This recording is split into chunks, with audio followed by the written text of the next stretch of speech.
السلام عليكم ورحمة الله وبركاته. معاكم هير محمود فؤاد، محاضر اللغة الألمانية.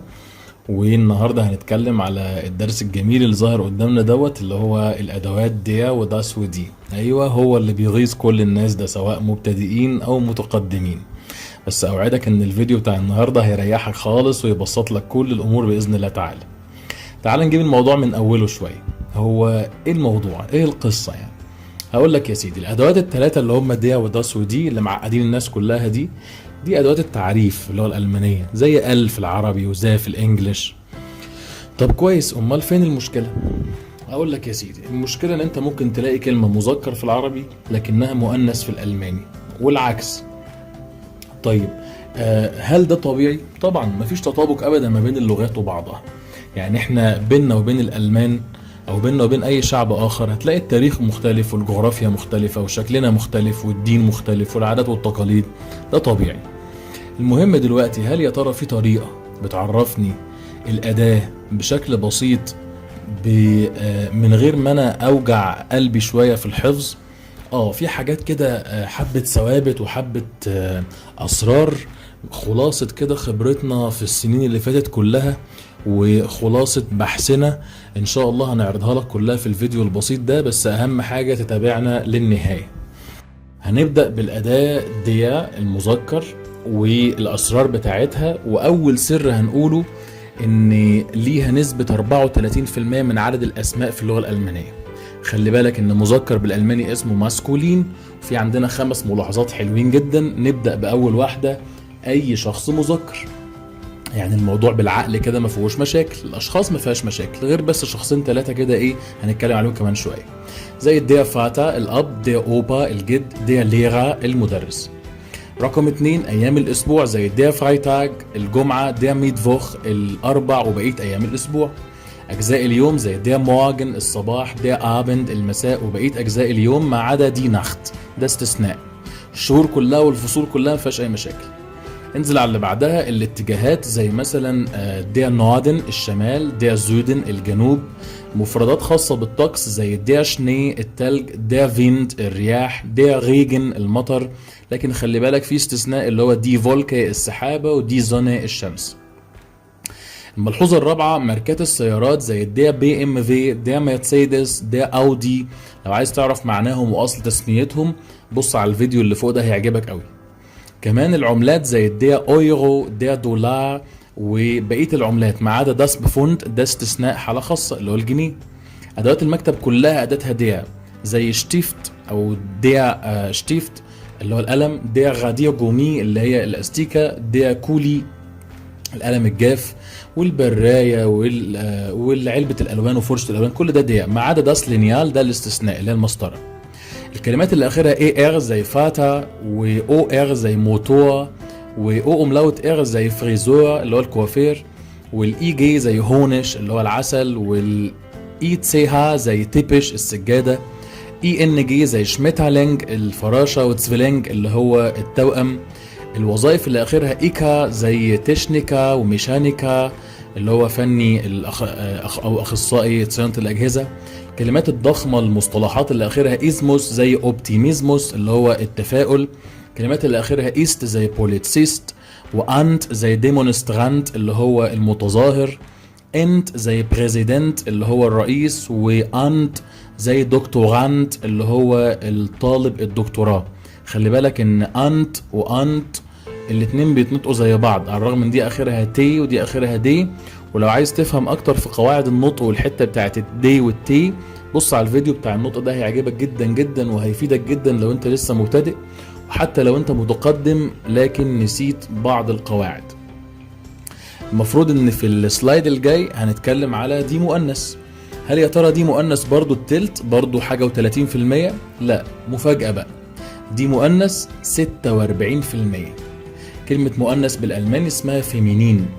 وهو 3 ملاحظات موجودين قدامنا، مش كتير لكن مهمين جدا جدا. بص يا سيدي، أي شخص مؤنث عكس الملحوظة اللي فاتت أي شخص مذكر، زي دي موتا الأم، دي أوما الجدة، ودي ليغارين المدرسة. اسماء النباتات ومعظم اسماء الفواكه زي دي بلومه زهرة، دي غوزة وردة بلدي، دي بفلانسة نبتة، دي كيفي اللي هو الكيوي، دي بانانا الموزة، دي بيرنة الكمثرى. ما تنساش كمان في حاجات تانية كتير قالتها دي من الفواكه ما عدا ديا ابفل اللي هو التفاح. الملحوظة الثالثة هتلاقي الأسماء المنتهية بأونج زي فونونج الشقة، باكونج عبوة. الكلمات اللي آخرها تيت زي أكتيفيتيت نشاط، فاكولتيت كلية. الكلمات اللي آخرها يون زي ليكتسيون اللي هو الدرس، وريجيون يعني منطقة.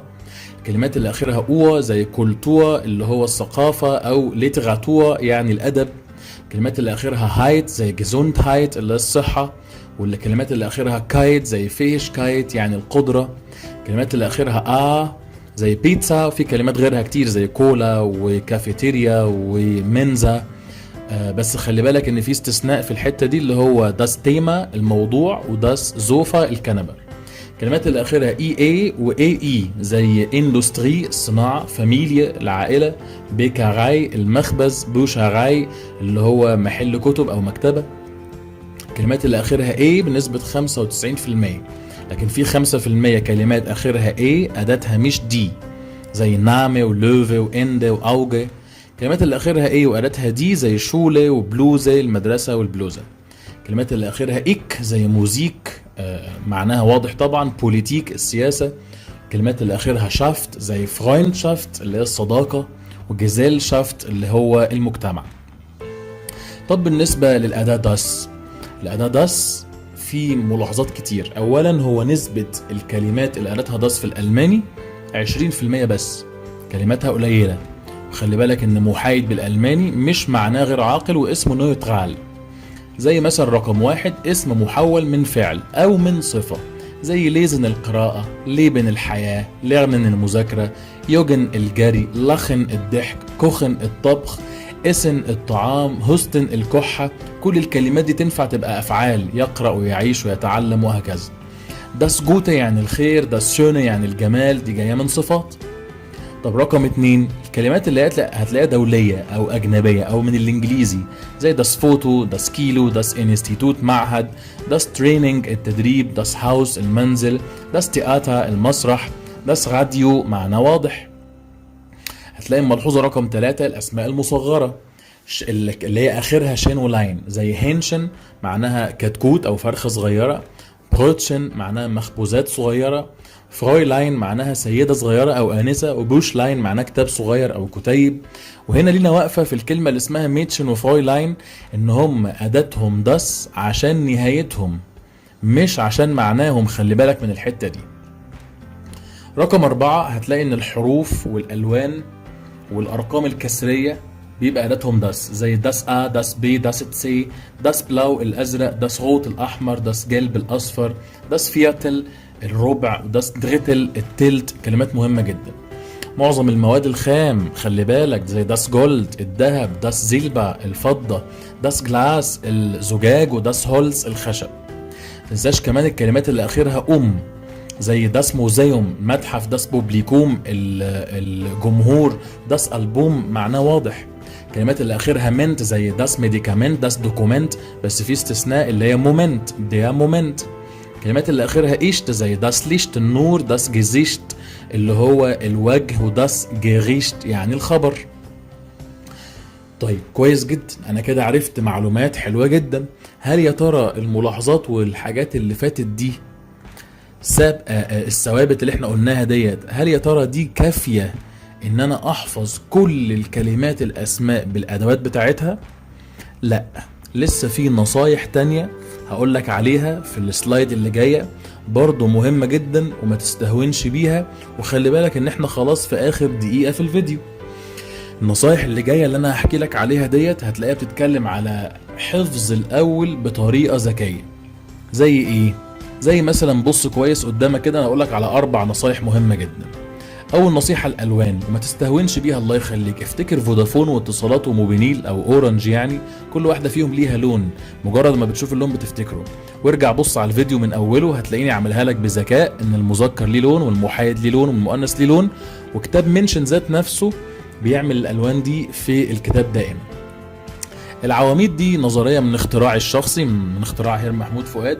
اعمل العمود الاول على الشمال ديا، والعمود اللي في النص داس، والعمود الاخير دي.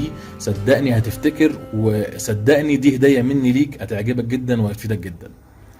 الفكرة التالتة اللي هي الحفظ بالأداة. ما تقولش تفاحة اسمها أبفل، لا قول ديا أبفل يعني تفاح. من كتر تكرارها هتلاقي فرقت معاك في الاستماع عندك وفي اللاوعي عندك. آخر ملحوظة عندك المراجعة باستمرار، لأن انت كل ما هتخش في درس جديد كل ما هتلاقي كلمات جديدة. وفي نهاية الفيديو بجد والله أتمنى تكون استفدت، وربنا يا رب يوفقكم إن شاء الله. وما تنساش زكاة العلم نشره. أشوفكم على خير دائما أبدا، ويا رب يوفقكم دائما أبدا، وأسأل الله لكم التوفيق. شوس، مع السلامة، أشوفكم الفيديو الجاي على خير.